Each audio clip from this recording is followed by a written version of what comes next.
break it factor in a relationship, it's being given far too much importance, you know. I mean, it's just an animal function, you know. It's not the be-all and end-all of existence, you know, although you would think it was, the way some people's attitudes are.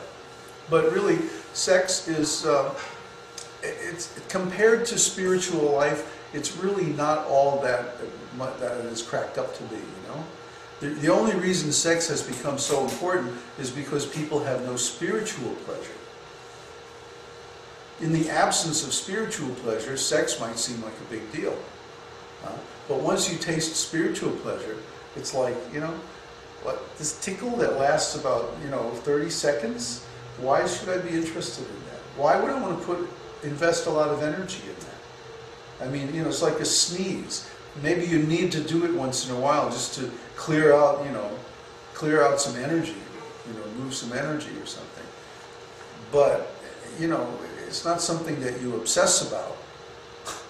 And, yeah? Krishna and Radha are engaged in a conjugal relationship. Ah, yes. And so they're making love. Uh-huh. And they're generating love, or they're emanating love through the process of making beautiful love. Yeah. So, how doesn't that translate? Does Krishna get to make love to Radha, and we're out of line? Well, because Radha and Krishna they're perfect god and goddess. They're in spiritual forms. They're not like rotting bags of meat and bones. You know, I mean, if you start thinking about what this material body is, you know, I mean, like half of our weight is just in stool. You know, the body is full of mucus and all blood and all kinds of nasty stuff, bile, and you know, there's more microorganisms, there's more bacteria in our digestive system than there are cells in our body. Well, why don't we just purify our consciousness and kill ourselves and be done with it? I mean, the body's going to fall off anyway. The body's going to fall off naturally, in time. It's going to happen. But I mean, you know, if you tasted what making love with Krishna is like, you would never want to make love with another material body. If you ever tasted spiritual lovemaking, you know, it's like that's it. That's the end of any attraction to this material body. Well, you know, it's what we got here. You know, I got to make the best of it. Well, that's why I said earlier, if a person had never tasted spiritual ecstasy, they might think that sex was something worthwhile. Well, you say sex, but I mean, sex is just the reproductive function. It's just if you refer to it as a purely biological function, as a primitive perpetuation of the species, an animalistic act. Booga booga. Yeah, but making love. If you love somebody and you're... We get these two things confused all the time because we're in material conditioned consciousness. There is no love in this material world because everything here is temporary.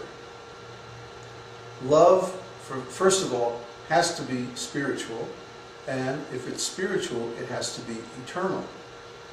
If it's eternal, it cannot be based on a material body or on a material relationship, because those relationships have a beginning and an end. See, first of all, we're confused about what spiritual really is. If we understood what spiritual really is, we would understand that love means a total intimate sharing of consciousness. And that is only possible between the soul and God. It's not possible between two human beings. What we have is an imitation of love. It's a counterfeit. It's a phony kind of love. It's conditional. Real love is unconditional, and it's essential, and it's an energy that springs forth from the very root of consciousness.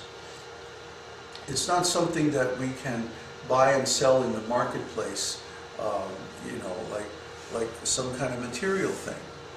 So, we don't know in this material world what love is because we have never tasted our relationship with Krishna. We have forgotten what that's like.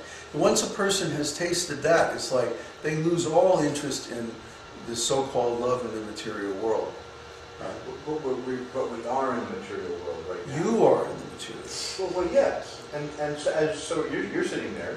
Mm-hmm. You're in the material world as well. I am. I'm not going to make love to you, by the way. But the point is, well... This body, this piece of meat that I use to communicate with you is in the material world. Yeah. But I am not in the material world. I am the soul, I am the consciousness that speaks through this body. And I'm not in the material world. I've never been in the material world. Self-realization means that we understand the transcendental nature of the soul. Second chapter in Bhagavad Gita. It's like the most elementary thing in spiritual life. Is your consciousness wiggling your meat around right now? I mean, your meat bag, your... Yeah, that's what I'm doing. Right now I'm manipulating this body to make sounds that you can hear so we can communicate. But that doesn't mean I have that much invested in it, you know, I really don't. I used to. I remember what that was like. It was horrible. You know, you're always in fear. Oh, am I going to say something that she doesn't like and then it's all going to be over? Ugh. You know, Krishna's love is not like that. You know, Krishna, first of all, knows all about us and still loves us completely, uninhibitedly, unconditionally, eternally, perfectly, with exactly the flavor of love that we most crave, most desire, that fulfills our soul, and the unlimited quantity of that love. I mean, nobody can love us like Krishna does. I mean, compared to the relationship with Krishna, you can't really call anything else love. It's just a counterfeit. It's just a pale reflection. It's like, you know, if you have one moon, you don't need all these stars, you know? They're just like a pale reflection of the light of the moon, you know, or the light of the sun. You know, the sun is so bright that it drowns out all the light of the stars, you know? So similarly, the love of Krishna is so magnificent, it's so incredibly fulfilling that one who tastes it never desires to love an ordinary material person again. You know? I mean, of course, we love people in the sense that we want to help them advance spiritually, and we want to help them attain enlightenment so that they can get the same benefit that we have, you know. But the nature of that benefit is that they also discover their eternal love affair with Krishna, and they lose their taste. The symptom of a person who has attained self-realization is that they lose their taste for material enjoyment. That's right there in the second chapter of Bhagavad Gita. It's like so elementary. It's like the first step, kindergarten in spiritual life. If a person actually tastes spiritual life, they lose their taste for enjoying material life. It becomes irrelevant to them. It's like, what do I need that for?